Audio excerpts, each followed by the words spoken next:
Ayan, at dahil sinipag na naman tayo for today's video, magdi-DIY tayo ng hotdog. Hindi lang siya basta hotdog, napaka-healthy na hotdog. Siyempre, ang unang ginawa ko is umorder ako nito. Ito yung ating hotdog case. Dalawang color ang pwede niyong pagpilian. Merong clear, pero ang pinili ko is siyempre ang red para talagang hotdog na hotdog ang datingan.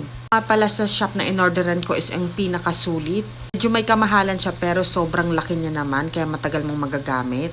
Ganyan yung itsura niya at ito ang ating mga kailangan. Gagamit din tayo ng manual sausage maker na pwede rin niyang gamitin sa paggawa ng longganisa.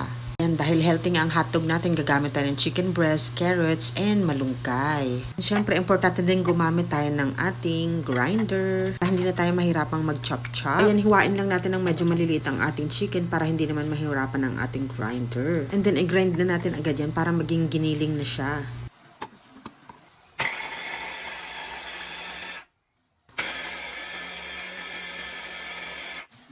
So, ayan, ngayon giling na siya. Ilagay naman natin ang ating carrots. Kain din natin siya ng medyo maliliit para hindi din mahirapan ang ating grinder.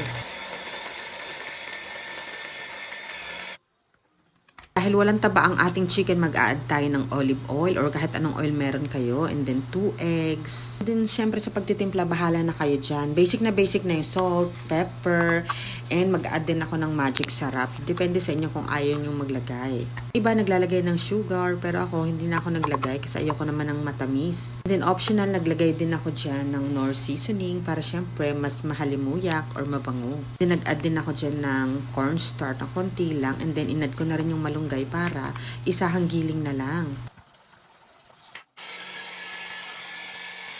Ayan, at ayan, ready na yan.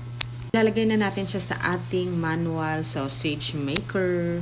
At nakalimutan ko pa palang mag-add ng cheese dyan. Pero di bali na lang, sa next batch na lang tayo maglalagay. Kita nyo naman, green na green. Ang unti lang nang nilagay nating malunggay pero grabe napakakulay niya talaga.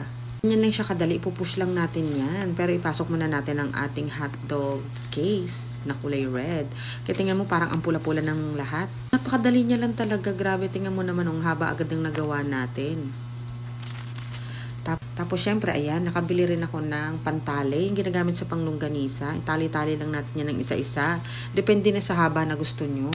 Ito nga palang case natin, meron din siyang iba-ibang klase ng kapal. Ito yung pangalawa sa pinakamaliit na kapal yung pinili ko. Nakalimutan ko kung anong size. At ayan na yung nagawa natin. Walang cheese yan, kaya gagawa ulit tayo dun sa mga natira. Lagyan naman natin ng cheese para syempre mas masarap. Ayan, bumawas lang tayo ng konting cheese kasi konti na lang naman yung natira sa gagawin natin. Ayan, hiwain lang natin yan ng pa-cubes and then ilalagay lang natin yan dun sa natitira nating mixture para makagawa na tayo ng cheesy hotdog. So, ayan na yung nagawa natin. Medyo marami rin pala. Tapos, nagpakulo lang ako ng tubig. Tapos, pinatay ko yung apoy. Saka ko nilagay yung ating hotdog. At binabad ko lang siya doon. Kasi ayon sa aking malupit na source, pag pinakuluan mo raw, isasabog yung mga plastic. Kaya, siyempre, hindi ko na pinakulo. Tapos, ayun na nga. Pagkatapos nun, is nung malamig na, is hiniwa-hiwa ko lang yung, or ginunting-gunting ko lang yung ating hotdog. And then, ganyan na yung itsura niya, diba? O, diba? Hotdog na hotdog talaga. At pati yung casing, ganyan na ganyan din pagbabalat ng hotdog. Legit na hotdog talaga to. Kaya pag sinunod mo lang ang procedure is makakagawa ka na ng sarili mong hotdog, hindi ka na bibili. At ang pinakamaganda pa doon is healthy to. Madalas na nabibili nating hotdog puro taba at puro harina. Ito nakita nyo naman, kitang-kita mo yung mga ginamit mong ingredients.